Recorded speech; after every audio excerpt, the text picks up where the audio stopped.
Olá, meus irmãos, a paz do Senhor. Aqui quem vos fala é o missionário Raif Almeida e desde já eu convido você a navegar na Bíblia Sagrada juntamente comigo, aqui no nosso canal, no Evangelho Digital.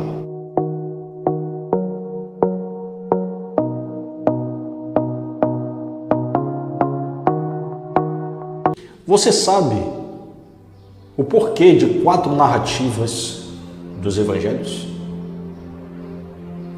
Por que foram escritos o Evangelho de Mateus, Marcos, Lucas e João? Qual a importância dos mesmos?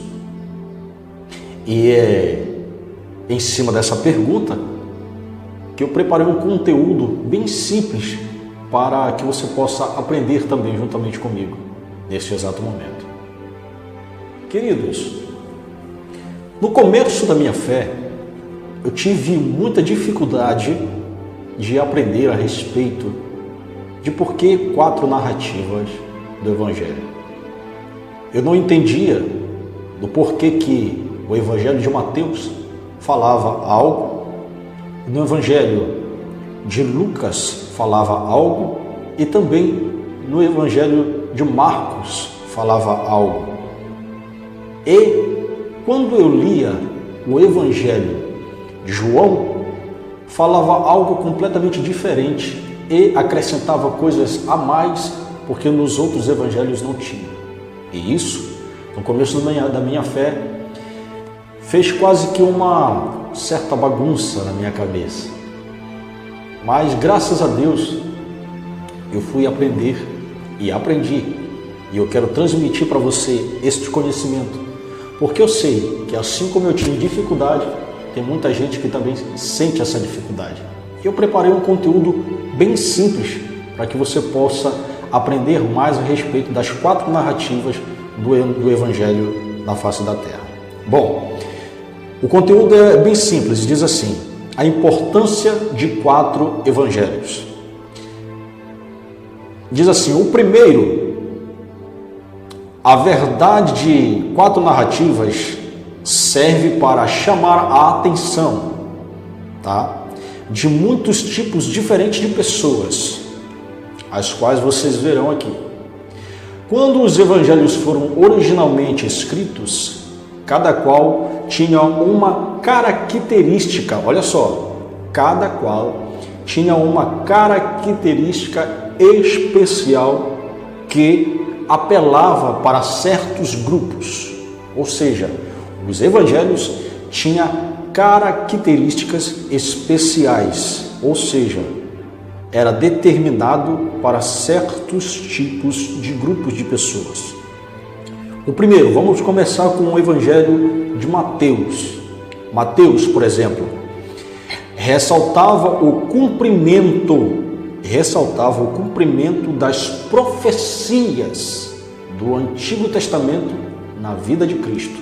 Mateus, ele ressaltava o cumprimento das profecias do Antigo Testamento na vida de Cristo Jesus. Essa ênfase fazia os judeus dar um valor especial para a narrativa de Mateus. Então, nós já sabemos que o Evangelho de Mateus, ele tratava a respeito do cumprimento das profecias na vida de Cristo a respeito do que o Antigo Testamento falava para ele, Do que o Antigo Testamento, as Escrituras Sagradas falavam de quem era Cristo, quem era o Messias, De quem era esse homem que vinha sobre a face da terra para ser o Rei dos Judeus, Então, aqui nós aprendemos que Mateus, ele dá a ênfase a respeito das profecias bíblicas a respeito de Cristo na face da terra. Mas para quem era determinado essa mensagem que Mateus escreveu o seu Evangelho? Mateus escreveu o Evangelho, o grupo determinado para essas mensagens era justamente os judeus. Mateus pregou e ensinou para os judeus a respeito de que as profecias falavam que o Cristo, que Mateus e os apóstolos serviam, era o próprio Cristo, do que as narrativas do Antigo Testamento falavam. Tá? Então, o que isso quer dizer? Quer dizer que os judeus naquela época, eles não acreditavam que o Messias era um Cristo, que Jesus, filho de um carpinteiro, filho de Maria, era o Messias prometido da nação de Israel, da qual o Antigo Testamento falava. Tá? Então nós aprendemos aqui que Mateus pregava e ensinava para os judeus a respeito, dizendo que o Cristo que ele servia era o Messias do Antigo Testamento. Vem comigo. Nós vamos agora falar a respeito do Evangelho de Marcos. O Evangelho de Marcos tem uma seguinte questão. O Evangelho de Marcos, ele enfocou o ministério dinâmico e ativo de Jesus e adicionou por menores em seu registro, que era interessante aos leitores romanos. Então, Mateus, ele tem um público. O público que Mateus prega e ensinava era para os judeus. Agora Marcos já vem para ministrar e apresentar para os romanos que Cristo, ao qual muitos deles crucificaram na cruz do Calvário, era o Messias prometido do povo de Israel, era o rei dos judeus. Então, Marcos pregou a respeito do ministério dinâmico e ativo de Cristo Jesus na face da terra.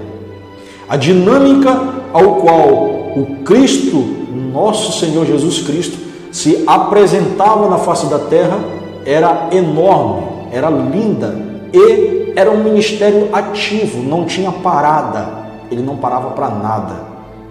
Ele ministrava a sua palavra a todos os tipos de povos naquela ocasião. Então, Marcos já deu uma ênfase, ele enfocou o ministério de Cristo e apresentando aos romanos quem era Cristo na face da terra. Vem comigo. Já o Evangelho de Lucas escreveu o seu registro do ponto de vista, olha só, do ponto de vista de um gentil que recebera profunda compreensão da missão salvífica de Cristo na face da terra. Um gentil recebeu uma profunda compreensão da vida de Cristo, da missão de Cristo, que era salvar a humanidade na face da terra. Ou seja, os leitores gentios podiam identificar-se com a sua perspectiva enquanto ele narrava a história do progresso e avanço dessa missão. Então, Lucas, ele já vem trazendo a respeito para os gentios e apresentando para os gentios o nosso Cristo, o nosso Senhor Jesus Cristo, a missão de Cristo na face da terra. Qual era a missão de Cristo na face da terra? Era salvar um povo do pecado, salvar um povo do lamaçal do pecado, salvar o povo da mentira, do engano, salvar o povo da corrupção. E os gentios tinham que saber quem era esse Jesus. Porém, muitos não criam. Nós sabemos que no Evangelho segundo João, a Bíblia diz que ele veio para os seus, mas os seus não os receberam. Mas os gentios também ainda podiam ser alcançados pelo poder da palavra. Portanto, um gentio recebeu uma profunda missão a respeito da Bíblia Sagrada, a respeito dos mistérios de Cristo, a respeito da missão de ele salvar a humanidade na face da terra. E ali ele compartilhou para o Dr. Lucas, ao qual ele escreveu para os gentios, e os gentios, ao lerem os seus escritos, iam se identificar com o que o próprio Lucas estava a escrever. Portanto, nós aprendemos aqui que o doutor Lucas escreveu o seu evangelho para os gentios. Vem comigo, em nome de Jesus. Glórias a Deus. Queridos, agora nós vamos meditar um evangelho que é lindo, que é maravilhoso, ao qual eu vejo que você vai mudar a sua perspectiva. E toda vez que você ler e meditar neste evangelho, você vai compreender e ter uma revelação profunda da missão de Cristo Jesus na face da terra também. E é o evangelho segundo escreveu João. A Bíblia diz assim: João, a sua narrativa apresenta, olha só, a sua narrativa apresenta Cristo como o Verbo eterno. Daí já dá para ver uma mudança no começo do seu livro, do seu escrito. Nós sabemos que João foi o discípulo amado de Cristo na face da terra. Nós conhecemos como discípulo amado, lendo e interpretando a respeito dos textos sagrados. E é isso que eu quero trazer para você aqui, que o próprio João traz uma narrativa diferente dos outros três evangelhos, uma narrativa diferente de Mateus, de Marcos e de Lucas, né? O evangelho de Mateus, ressaltando, prega para quem? Para os judeus. Marcos prega para quem? Para os romanos.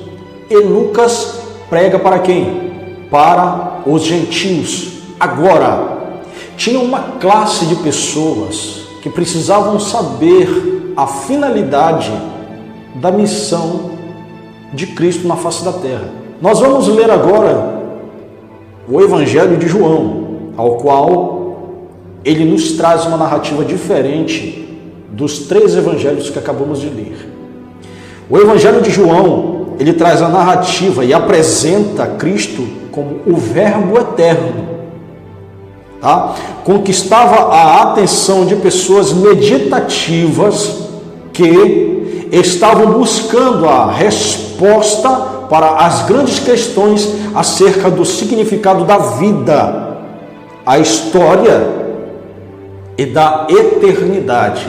Ou seja, era uma classe de pessoas que queriam saber a respeito da vida, da história e da vida eterna, tá? Da vida eterna, a respeito do reino de Deus. Eles queriam saber da eternidade, eram classe de pessoas mais espirituais. E eu quero dizer mais para você, que desde que foram escritos os evangelhos, têm atraído homens e mulheres de todas as circunstâncias, posições na vida e origem nacional. E assim continuam fazendo até os nossos dias. Ou seja, nós vamos ressaltar agora: Mateus prega para os judeus, Marcos prega para os romanos, e Lucas prega para os gentios, e João prega para uma classe de pessoas espirituais, ao qual queriam saber, e ele próprio apresenta Cristo como o Verbo revelado, o Verbo eterno, o nosso Senhor Jesus Cristo que desceu dos altos céus. Queridos, eu espero que este pequeno ensinamento possa ter iluminado a tua mente, ainda mais fazendo morada dentro do teu coração, para que você possa ser também alcançado pelo poder da palavra do Evangelho e adquirir mais conhecimento a respeito da santa e poderosa palavra de Deus. Desde já, eu quero convidar você, em nome de Jesus, a curtir o nosso vídeo, tá? Se inscreva no nosso canal, ativa o sininho para receber mais notificações e deixa o seu like, tá? Assim você estará nos ajudando ainda mais a propagar e mencionar a palavra do Senhor Jesus Cristo através das nossas redes sociais. Te convido em nome de Jesus para estar conosco no próximo vídeo, tá? No nosso Evangelho Digital, em nome de Jesus, para a edificação da sua vida. Shalom Rev a todos e a paz do Senhor.